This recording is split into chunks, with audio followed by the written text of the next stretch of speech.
Joined now by our former ABC colleague, former governor of New Jersey, current Republican candidate for president, Chris Christie. Chris, thanks for coming in today. I want to talk about the broader race. But first, you weren't in Iowa. You weren't at the Tucker Carlson forum. But if you were being pressed on Ukraine like that, how would you have responded?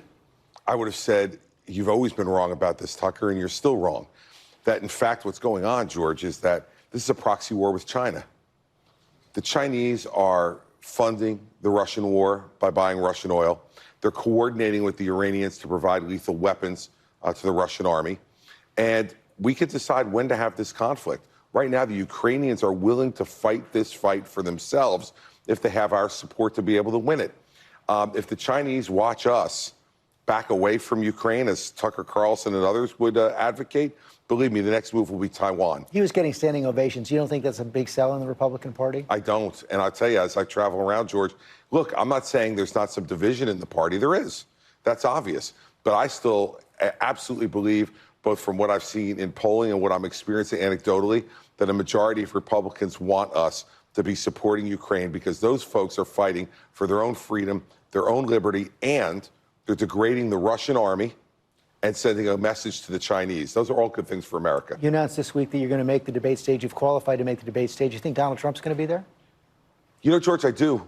I do Really? think he'll be there. Yeah, I think he'll be there because, look, I've known him for a long time, as you know. His ego, I think, will not permit him to have a big TV show that he's not on. And I think he'd be enormously frustrated sitting back in Bedminster and watching what I'm going to do to him on that stage. Sounds like you're baiting him to come in. No, look, I mean, I don't think I have to, but I'm happy to say right now, come on, Donald, get on the stage and defend your record. You know, if you want to be the nominee, you need to defend your record. And he has a record 4 years as president where he didn't deliver on a lot of issues that Republicans care deeply about. He didn't repeal and replace Obamacare like he said he would, even though he had a Republican Congress. He said he was going to balance the budget. He added $6 trillion to the national debt.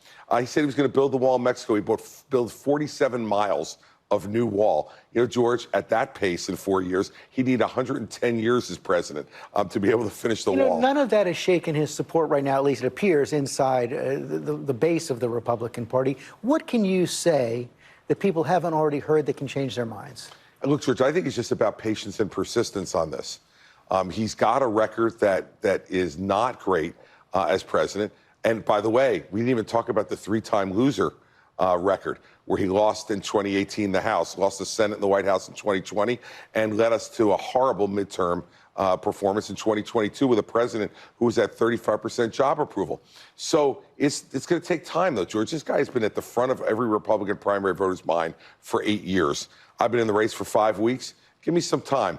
And you can see already when he's up at 1 o'clock in the morning posting on Truth Social about me, I think we're in his head. We might see a post in a few minutes right now, but I also want to talk about the former president's legal standing. It sure seems like the special counsel Jack Smith continues to investigate both the classified documents and the January 6th. We learned that another Trump employee received a target letter in the classified documents case. We also learned that former top White House officials, including Jared Kushner, have been called before the January 6th grand jury. Kushner reportedly told the grand jury that Trump sincerely believed that he won. What do you make of that, number one? And what do you make of the fact that Smith has reached that deep into the Trump White House? Well, first off, it shows that Jack Smith's running a serious investigation. And that's what he should be doing, because the American people are owed at least that much by someone who has the authority that Jack Smith has. And if you're going to bring charges related to January 6th, you better be right. And you better have proof beyond a reasonable doubt that a jury is going to be able to understand, and that's unimpeachable.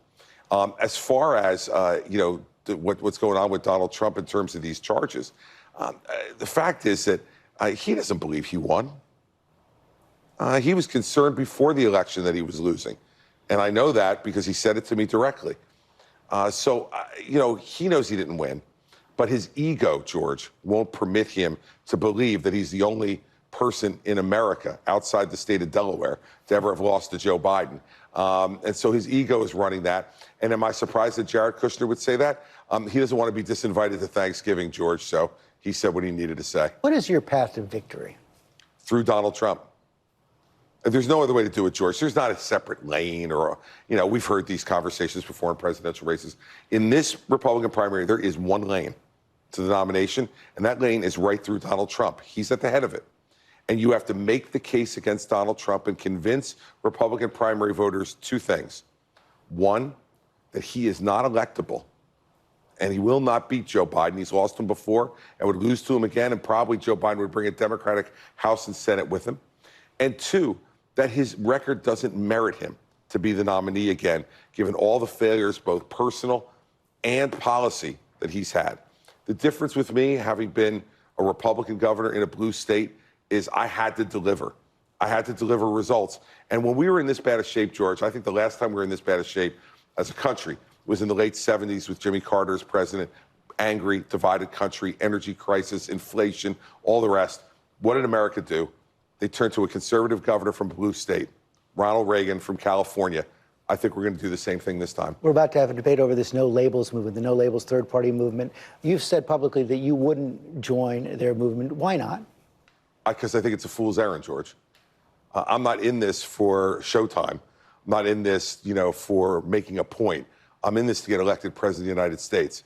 And there are only two people who will get elected president of the United States in November of 24, the Republican nominee for president and the Democratic nominee for president. And I don't want to participate in something which, by the way, is also a scattergun approach to this.